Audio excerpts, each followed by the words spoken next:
Всем привет! Новогодние праздники – это время хороших фильмов. Особенно, если это фильмы про Рождество и Новый год. Сегодня мы приготовили для вас лучшие рождественские фильмы 80-х, которые вы, возможно, захотите пересмотреть в праздничные дни.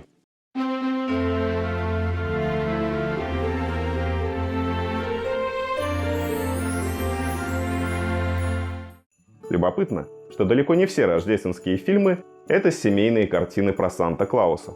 Среди них есть драмы, боевики, даже фильмы ужасов. Впрочем, не будем забегать вперед. Давайте начинать.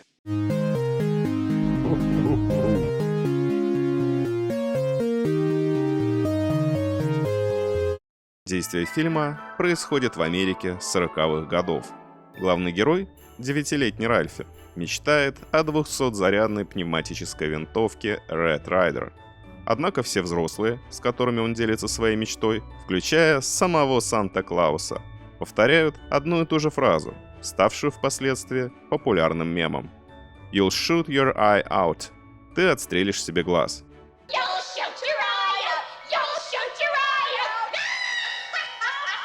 Хотя создатели и не возлагали больших надежд на фильм, он имел огромный успех и 6 раз окупил свой бюджет. В Соединенных Штатах он имеет по-настоящему культовый статус.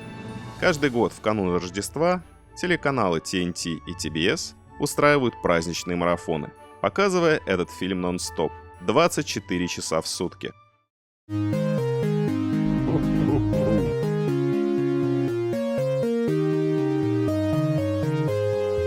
Классический сюжет «Принца и нищего», к слову, не утративший актуальности до сих пор. Престарелые капиталисты-братья Дюк решают устроить жестокий социальный эксперимент – поменять местами уличного мошенника Билли, его играет великолепный Эдди Мерфи. $80 тысяч? Простите. Это шутка, братишка. И эффективного менеджера Луиса, Дэн Эйкройд.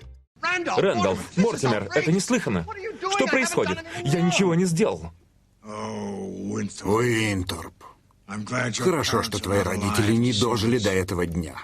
Чтобы выяснить, действительно ли образ поведения человека продиктован внешними обстоятельствами. Как изменится поведение Билли, если он вдруг станет богачом? А если Луис лишится всего на свете? Сохранит ли он свой аристократизм? Хотя темы подняты серьезные, Нельзя просто так выйти и прострелить людям коленные чашечки только потому, что ты разозлился на них. Почему? действие фильма происходит под Рождество. А оттого фильм совсем не грустный, а веселый и жизнеутверждающий. Наш следующий фильм трудно отнести к какому-то одному жанру. Если это комедия, то довольно черная. Если фильм ужасов, то весьма безобидный. А еще это фэнтези, триллер, мелодрама. Догадались? Да.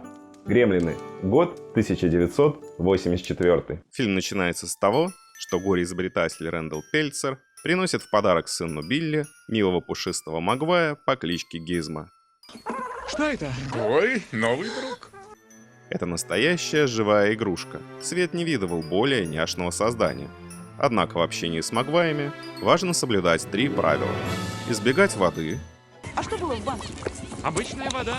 Не зажигать яркий свет. И ни за что не кормить их после полуночи. Надеюсь, теперь вы угомонитесь. Но, как известно, правила созданы для того, чтобы их нарушать.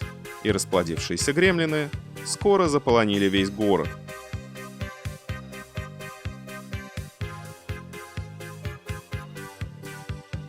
Превратив Рождество для его обитателей в сущий кошмар. Тем не менее, фильм совсем не страшный. В нем много юмора, экшена, есть и романтическая линия. Девушку Билли играет сама Фиби Кейтс, так что смотрится он на одном дыхании. Да и как может быть иначе, если автор сценария сам Крис Коламбус, а продюсер сам Стивен Спилберг. You're gonna have to go see the movie for the rest of it, kids. Ice cream?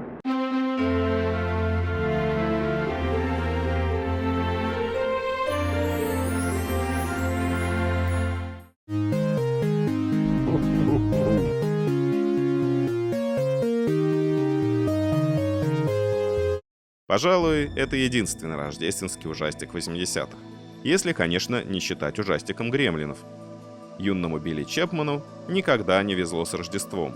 В детстве сумасшедший дедушка напугал Билли, что Санта-Клаус накажет его, если он будет плохо себя вести. Сочельник. Это, черт возьми, самая страшная ночь в году.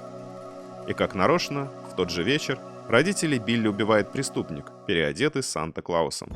Мальчик попадает в приют, после которого работает продавцом в универмаге. По злому стечению обстоятельств на работе Билли просят сыграть на Рождество Санта-Клауса. Трудно представить лучшую кандидатуру. Первые отзывы о фильме были настолько плохо, что даже хорошо. Однако вскоре картина все же была забанена из-за протестов родителей, выступавших против превращения Санта-Клауса в убийцу. Но если вдуматься, какой нормальный человек станет забираться в дымоходы в тесном красном костюме? Фильм дает ответ: нормальный никакой. Naughty.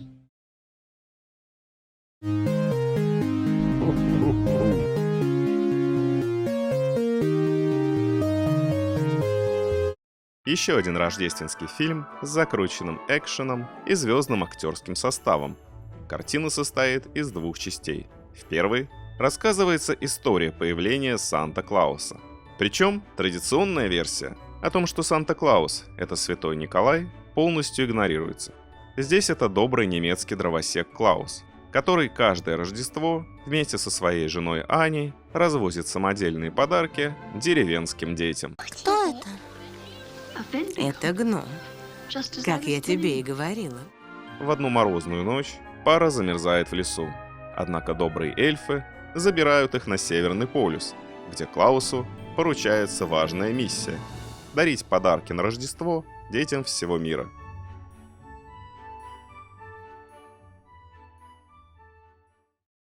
Во второй части изобретательный, но безалаберный эльф по имени Патч придумывает, как механизировать производство игрушек. Но идея не сработала, и опозоренный Патч покидает Северный полюс. В Нью-Йорке он знакомится с крупным бизнесменом Бизи. Как вы это делаете? Слушайте, вы делаете игрушки, так? Ах, вы из Федерации профсоюзов? Нет, Северного полюса. Не подозревая о том, насколько он жадный и злой. Во сколько это обойдется? Обойдется? Кому обойдется? Тем, кто будет покупать игрушки. Не во сколько, мы будем раздавать их бесплатно. Вместе они придумывают линию волшебных леденцов. Но, как это обычно бывает с Патчем, что-то пошло не так. Эта вещь может убить. Вы меня хотите напугать? Нет, не хочу. Несмотря на то, что в прокате фильм провалился, не окупив даже свой бюджет, он был и остается одной из тех лент, что непременно стоит посмотреть на Новый год.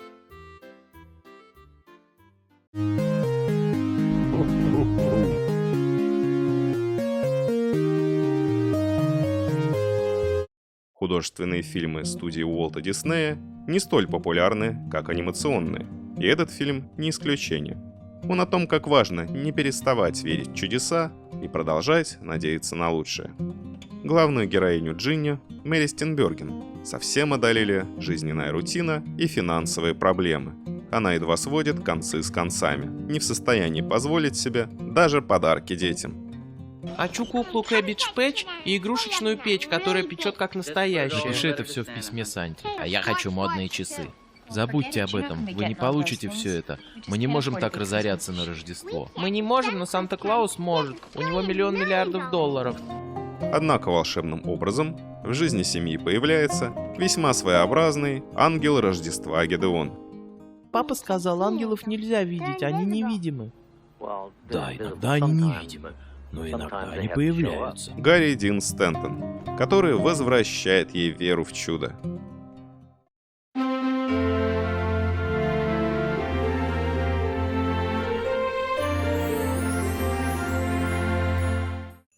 Отдельного внимания заслуживают так называемые рождественские боевики. Вряд ли такой жанр существует, потому что даже его название звучало бы как оксюморон. Тем не менее, хотя их и нельзя отнести к традиционным рождественским лентам, в них есть тоже дух Рождества, а добро побеждает зло. Мне известно 3 таких фильма.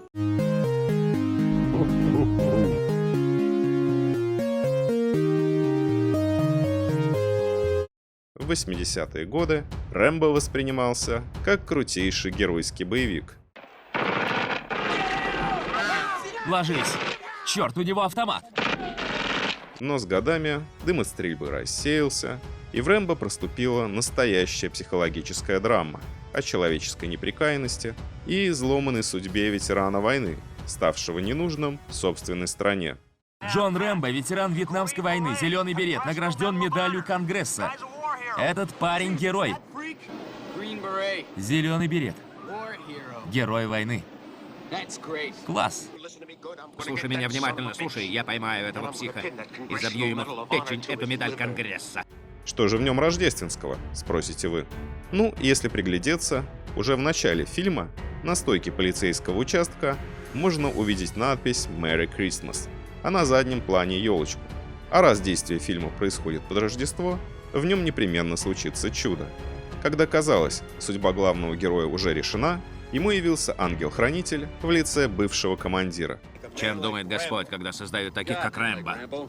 Рэмбо создал не Господь, а я. Который спас Рэмбо от смерти и восстановил справедливость.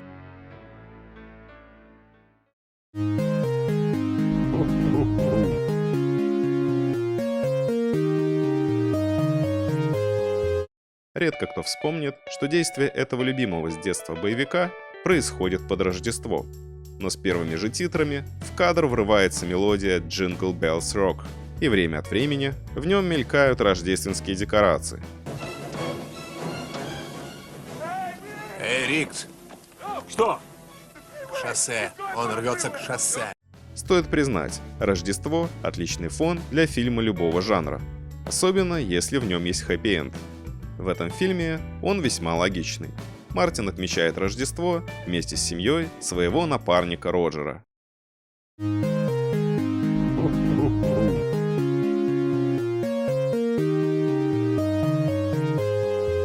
Первыми в нашей стране этот боевик посмотрели зрители кооперативных видеосалонов, где он шел под именем «Неистребимый», что являлось вольным переводом английского названия «Die Hard».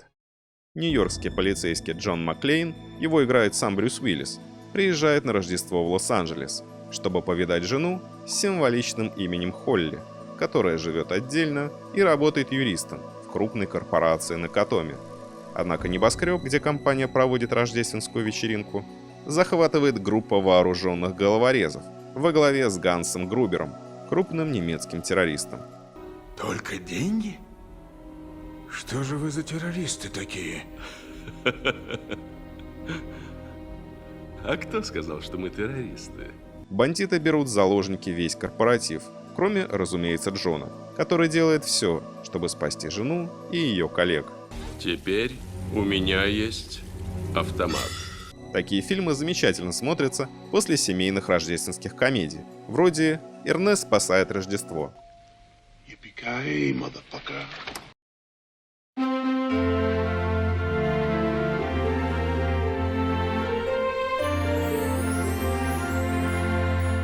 Наш следующий герой – чудаковатый деревенский парень Эрнест. Для актера Джима Варни эта роль стала по-настоящему звездной.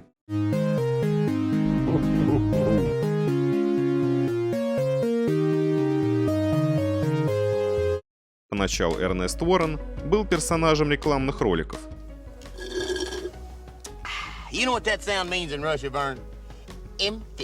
Но по мере роста его популярности возникла идея полнометражного фильма «Эрнест на кинофестивале», который вышел в 1986 году. Год спустя был выпущен «Эрнест в лагере», а еще через год – рождественская комедия «Эрнест спасает Рождество». Санта-Клаус уже слишком стар, и с каждым годом ему все сложнее одаривать подарками миллиард детей. Он подыскивает себе замену – доброго и порядочного ведущего детских передач, отправившись прямиком к нему обычным рейсом. Однако, с момента встречи с Эрнестом все пошло не так. Такси! Я такси, я такси!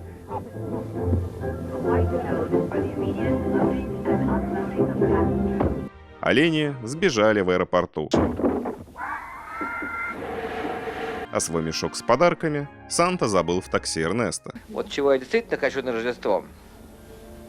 В общем, это $1 миллион в мелких немеченных купюрах. Да и кандидат совсем не жаждет становиться Санта-Клаусом, ведь ему уже предложили работу в кино. Его новый агент отправляет Санту в полицию.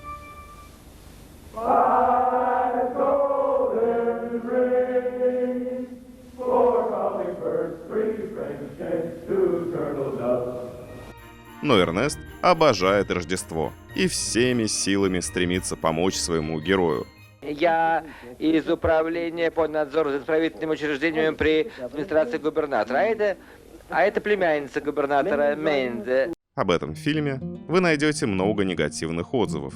Возможно, всю первую половину вам будет очень хотеться его выключить. Я лично люблю оладьи с маслом. Чем больше масла, тем лучше. Как можно больше масла. Однако во второй части задумка авторов раскрывается в полной мере. Если бы не их стремление во что бы то ни стало втиснуть в рождественскую ленту еще и мистера Бина в лице Эрнеста, кино получилось бы доброй и поучительной сказкой. Популярность фильмов с Эрнестом, одна только рождественская картина, 5-кратно окупила свой бюджет. Вдохновили идею целого сериала «Эйверн – это Эрнест», снятого в том же 1988 году.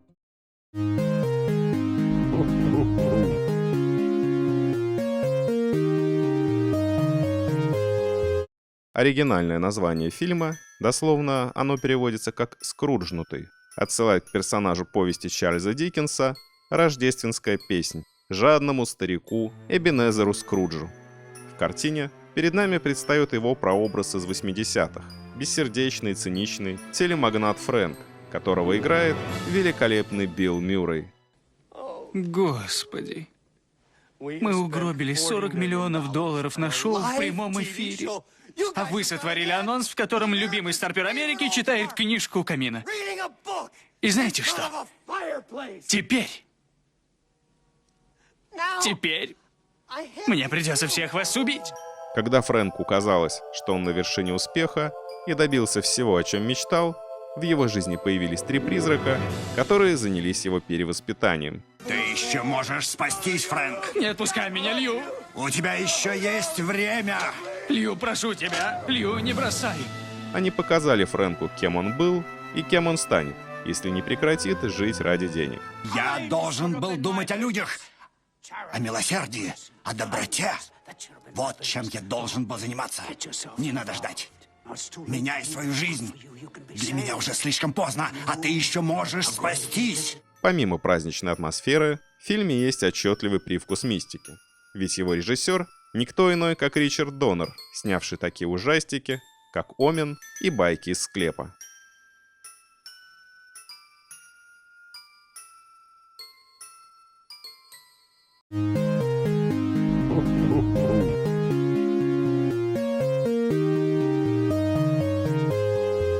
Трогательный фильм о смелой маленькой девочке Джессике, которая нашла раненого северного оленя и поверила в то, что это скакун, один из волшебных оленей Санты. Смотри, олени. Скакун, попрыгун, резвун и шалун.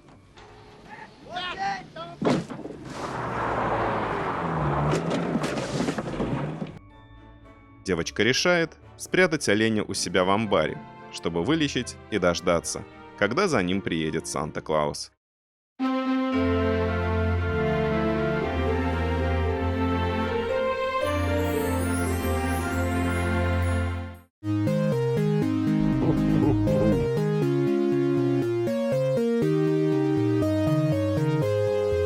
Умопомрачительная комедия, в которой мы празднуем Рождество вместе с безумной семейкой Грисволдов, уже известны нам по фильмам «Каникулы» и «Европейские каникулы». В главной роли по-прежнему Чеви Чейз, который вызывает улыбку уже одним своим видом. Теперь это чудо природы будет напоминать нам о настоящей зиме и станет символом Рождества Грисволдов. Пап, ты пилу не забыл? А его супругу играет прекрасная Беверли де Анджело, которой особенно хорошо удается роль идеальной жены. Счастливого Рождества, любимый. Счастливого Рождества. Этот фильм настоящая пародия на традиционное американское Рождество, ценности которого герои последовательно развенчивают и высмеивают. Елка, срубленная в лесу, не пролезает в гостиную. Готовы? Перед вами новогодняя елка Гризволдов.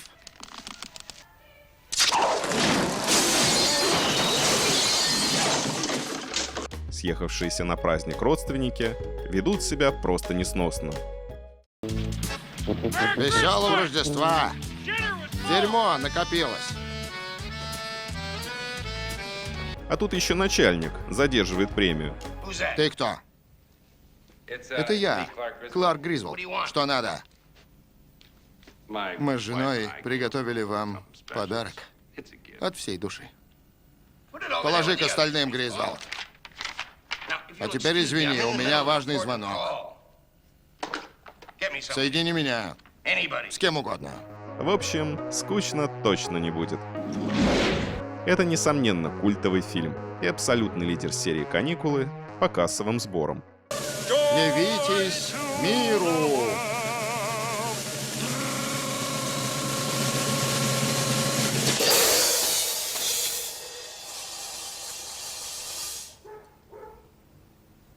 Как это ни странно, но комедия «Один дома» далеко не частый гость в подборках рождественских фильмов 80-х. Видимо, не каждый знает, что 90-й год – это все еще 80-е, а не 90-е годы. Впервые я посмотрел его в начале 90-х по видеомагнитофону дома у своего друга. И с тех пор пересматриваю каждый Новый год. Вряд ли среди наших зрителей найдется хоть один, кто еще не смотрел этот фильм. Ведь в нашей стране новогодние праздники просто немыслимы без белобрысого сорванца Кевина МакКаллистера. Фильмы «Один дома» и «Один дома 2» стали такой же неотъемлемой частью новогоднего стола, как шампанское, шпроты и мандарины. Какая сырная пицца, и вся моя. В сценарии картины легендарный Джон Хьюз в который раз обыграл свою излюбленную тему – неудачливых воров, над неудачами которых зрители должны смеяться. Но помимо экшена, в фильме подняты более глубокие и важные темы. Одиночество. Ты что, совсем один? Мадам, мне 8 лет. Как же я могу быть один? Это невозможно. Совести. Я преступник. Семейных ценностей. Я не нарочно. Если вы вернетесь, я больше не буду портить вам нервы. И важности умения прощать. Почему вы ему не позвоните? Я боюсь, что он не станет говорить. Откуда вы знаете? Я не знаю. Я боюсь, что так будет. Но вы не слишком старенький, чтобы бояться. Именно поэтому этот добрый и жизненный фильм до сих пор остается таким популярным и любимым. Наш праздничный эпизод подошел к концу. Надеюсь, вам было интересно так же, как и мне. От всей души я поздравляю вас с Новым годом и Рождеством и желаю вам в Новом году новых интересных кинооткрытий. И помните, лучшие фильмы – это те, что еще не смотрел. Ну а на сегодня это все. I'll be back.